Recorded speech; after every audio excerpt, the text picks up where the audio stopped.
Hi friends, എല്ലാവർക്കും പൊടീസ് വേൾഡിലേക്ക് സ്വാഗതം. ഇന്ന് ഞാൻ വന്നിട്ടുള്ളത് എളുപ്പത്തിൽ തയ്യാറാക്കി എടുക്കാൻ പറ്റുന്ന നല്ല ടേസ്റ്റി ആയിട്ടുള്ള ഒരു റെസിപ്പിയുമായിട്ടാണ് കേട്ടോ. നേന്ത്രപ്പഴം വെച്ചിട്ടാണ് ഇതൊന്ന് തയ്യാറാക്കിയിട്ട് എടുക്കുന്നത്. വീഡിയോ കാണുമ്പോൾ ഇഷ്ടമാവുകയാണെന്നുണ്ടെങ്കിൽ പ്ലീസ് ഒന്ന് ലൈക്കും കൂടി ചെയ്തേക്കണേ. അപ്പോൾ നമുക്കിതെങ്ങനെയാണ് തയ്യാറാക്കി എടുക്കുന്നതെന്ന് ഒന്ന് നോക്കിയിട്ട് വരാം. അതിനായിട്ട് ഞാനിവിടെ മീഡിയം വലിപ്പമുള്ള ഒരു നേന്ത്രപ്പഴമാണ് കേട്ടോ എടുത്തിട്ടുള്ളത്. ആവശ്യത്തിന് പഴുത്ത നേന്ത്രപ്പഴമാണ് എടുത്തിട്ടുള്ളത്. എന്നിട്ട് അതിൻ്റെ തൊലിയൊക്കെ ഒന്ന് മാറ്റിയിട്ട് ഈ ഒരു രീതിക്കൊന്ന് കട്ട് ചെയ്തെടുത്തിട്ടുണ്ട്. ഇനി നമുക്കിതൊന്ന് മാറ്റി വെക്കാം. അടുത്തതായിട്ട് നമുക്കൊരു പാനിലേക്ക് 1 ടേബിൾ സ്പൂൺ അളവിൽ നെയ്യൊന്ന് ഒഴിച്ചു കൊടുക്കാം.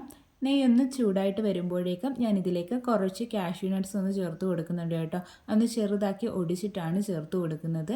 ഇനി നമുക്കിതൊന്ന് റോസ്റ്റ് ചെയ്തിട്ട് എടുക്കാം കേട്ടോ. അപ്പോൾ ദാ അതിൻ്റെ കളറൊക്കെ ചെറുതായിട്ടൊന്ന് മാറി വന്നിട്ടുണ്ട്. ഇനി നമുക്കിതിലേക്ക് കുറച്ച് ഉണക്കമുന്തിരിങ്ങ കൂടി ചേർത്ത് കൊടുക്കാം. എന്നിട്ട് ഇതും ഒന്ന് വറുത്തിട്ടെടുക്കാം കേട്ടോ. അപ്പോൾ ദാ കാഷ്യൂ നട്ട്സും മുന്തിരിങ്ങയൊക്കെ ഇവിടെ റെഡി ആയിട്ട് കിട്ടിയിട്ടുണ്ട്. ഇനി നമുക്കിതൊന്ന് കോരി മാറ്റി വെക്കാം കേട്ടോ. ഇനി ഈ ഒരു പാനിലേക്ക് നമ്മൾ നേരത്തെ കട്ട് ചെയ്ത് വെച്ചിട്ടുണ്ടായിരുന്ന നേന്ത്രപ്പഴം അങ്ങ് ചേർത്ത് കൊടുക്കുക കേട്ടോ. ആ ഒരു പാനിൽ കുറച്ച് നെയ്യ് ബാക്കിയുണ്ട് കേട്ടോ. ഈ ഒരു നെയ്യിൽ കിടന്നിട്ട് ഈ ഒരു നേന്ത്രപ്പഴം ഒന്ന് വഴണ്ട് വരണം കേട്ടോ. അതുവരെ നമുക്കൊന്ന് മിക്സ് ചെയ്ത് കൊടുക്കാം. ഈ ഒരു നേന്ത്രപ്പഴത്തിൻ്റെ കളറൊക്കെ ചെറുതായിട്ടൊന്ന് മാറി വരണം കേട്ടോ. അതുവരെ വേണം വഴറ്റിയിട്ടെടുക്കാൻ. അപ്പോൾ ഇതാ നേന്ത്രപ്പഴമൊക്കെ ഒന്ന് വഴണ്ട് കിട്ടിയിട്ടുണ്ട്. കളറൊക്കെ ചെറുതായിട്ട് മാറി വന്നിട്ടുണ്ട് കേട്ടോ. ഇനി നമുക്കിതിലേക്ക് 1 ടേബിൾ സ്പൂൺ അളവിൽ പഞ്ചസാര ഒന്ന് ചേർത്ത് കൊടുക്കാം. നമ്മുടെ പഴത്തിൻ്റെ മധുരത്തിൻ്റെയൊക്കെ അനുസരിച്ചിട്ട് പഞ്ചസാര ചേർത്ത് കൊടുക്കാവുന്നതാണ് കേട്ടോ. എന്നിട്ടിത് നന്നായിട്ടങ്ങ് മിക്സ് ആക്കിയിട്ട് എടുക്കാം. അപ്പോൾ അതൊന്ന് മിക്സാക്കി എടുത്തിട്ടുണ്ട്. ഇനി നമുക്കിതൊന്ന് എടുത്ത് മാറ്റി വെക്കാം. അടുത്തതായിട്ട് നമുക്ക് ഈ ഒരു പാനിലേക്ക് പാൽ ഒഴിച്ചു കൊടുക്കാം. ഞാനിവിടെ 2 കപ്പ് പാലാണ് കേട്ടോ എടുത്തിട്ടുള്ളത്. 250 ml കപ്പിൽ 2 കപ്പ്, അതായത് 500 ml പാലാണ് ഞാനിവിടെ എടുത്തിട്ടുള്ളത്. ഇനി നമുക്കിതൊന്ന് ചൂടാക്കിയിട്ട് എടുക്കാം കേട്ടോ. അപ്പോൾ ഇതാ പാലൊക്കെ ഒന്ന് ചൂടായിട്ട് വന്നിട്ടുണ്ട്. ഇനി നമുക്കിതിലേക്ക് പഞ്ചസാര ചേർത്ത് കൊടുക്കാം.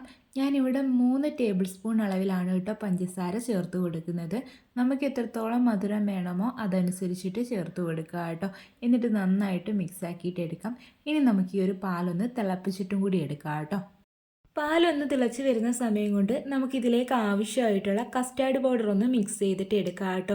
ഞാനിവിടെ 3 ടേബിൾ സ്പൂൺ അളവിലാണ് കസ്റ്റാർഡ് പൗഡർ എടുത്തിട്ടുള്ളത്. കസ്റ്റാർഡ് പൗഡർ കയ്യിലില്ല എന്നുണ്ടെങ്കിൽ അതിന് പകരമായിട്ട് അരിപ്പൊടി ഉപയോഗിക്കാം, മൈദ ഉപയോഗിക്കാം, കോൺഫ്ലോർ വേണമെങ്കിൽ ഉപയോഗിക്കാവുന്നതാണ്. ഈ ഒരു യെല്ലോ കളർ കിട്ടത്തില്ലെന്നേ ഉള്ളൂ കേട്ടോ. ഇനി ഇതിലേക്ക് കുറച്ച് വെള്ളം ഒന്ന് ഒഴിച്ചിട്ട് ഇത് നന്നായിട്ട് അങ്ങ് മിക്സ് ആക്കിയിട്ട് എടുക്കാം കേട്ടോ. ഒട്ടും തന്നെ കട്ടകളൊന്നും ഇല്ലാതെ വേണം മിക്സ് ചെയ്തിട്ട് എടുക്കാൻ. അപ്പോൾ അത് ഞാൻ നന്നായിട്ട് മിക്സാക്കി എടുത്തിട്ടുണ്ട്. അപ്പോഴേക്കും നമ്മൾ തിളപ്പിക്കാൻ വേണ്ടി വെച്ചിട്ടുണ്ടായിരുന്ന പാലും ഒന്ന് തിളച്ച് കിട്ടിയിട്ടുണ്ട് കേട്ടോ. ഇനി ഫ്ലെയിം ഒന്ന് കുറച്ച് വെച്ചതിന് ശേഷം ഇതിലേക്ക് കസ്റ്റാർഡ് പൗഡർ അങ്ങ് ഒഴിച്ചു കൊടുക്കുക കേട്ടോ. എന്നിട്ട് നന്നായിട്ട് അങ്ങ് മിക്സാക്കിയിട്ട് എടുക്കാം. ശേഷം ഇതിലേക്ക് 1 നുള്ള അളവിൽ ഉപ്പൊന്ന് ചേർത്ത് കൊടുക്കാം. എന്നിട്ടിത് നന്നായിട്ട് അങ്ങ് മിക്സാക്കിയിട്ട് എടുക്കാം കേട്ടോ. ഇനി നമുക്കിതൊരു ലോ ഫ്ലെയിമിൽ വെച്ചിട്ട് കുക്ക് ചെയ്തിട്ട് എടുക്കാം കേട്ടോ. ഇതൊന്ന് തിക്കായിട്ട് വരും, അതുവരെ വേണം കുക്ക് ചെയ്തിട്ട് എടുക്കാൻ വേണ്ടിയിട്ട്. തുടർച്ചയായിട്ട് ഇളക്കി കൊടുക്കുക കേട്ടോ. അല്ലാന്നുണ്ടെങ്കിൽ കട്ട പിടിച്ച് പോകാനോ അടിക്ക് പിടിച്ച് പോകാനോ ഒക്കെയുള്ള ചാൻസ് കൂടുതലാണ്. അപ്പോൾ ഇതിപ്പം ചെറുതായിട്ടൊന്ന് കുറുകി വന്നിട്ടുണ്ട് കേട്ടോ. ഈ ഒരു സമയത്ത് നമുക്കിതിലേക്ക് ഏലക്കാപ്പൊടി ചേർത്ത് കൊടുക്കാം. ഞാനിവിടെ 1/4 ടീസ്പൂൺ അളവിലാണ് കേട്ടോ ചേർത്ത് കൊടുക്കുന്നത്. എന്നിട്ട് നന്നായിട്ട് മിക്സ് ആക്കിയിട്ട് എടുക്കാം. എന്നിട്ട് ഒന്നുകൂടി ഒന്ന് കുറുക്കിയിട്ട് എടുക്കാം കേട്ടോ. അപ്പോൾ പാലൊക്കെ ഇവിടെ നിന്ന് കുറുകി വന്നിട്ടുണ്ട് കേട്ടോ. ഇനിയും കുറുക്കി എടുക്കേണ്ട ആവശ്യമില്ല. ഇതിരിക്കുമ്പോൾ കുറച്ച് തിക്കായിട്ട് വരും കേട്ടോ. അപ്പോൾ ഈ ഒരു കൺസിസ്റ്റൻസി ആകുമ്പോഴേക്കും നമുക്കിനി ഇതിലേക്ക് നമ്മൾ വഴറ്റി വെച്ചിട്ടുണ്ടായിരുന്ന നേന്ത്രപ്പഴവും വറുത്ത് വെച്ചിട്ടുണ്ടായിരുന്ന കാഷ്യൂ നട്ട്സും മുന്തിരിങ്ങയും കൂടി ചേർത്ത് കൊടുക്കുക കേട്ടോ.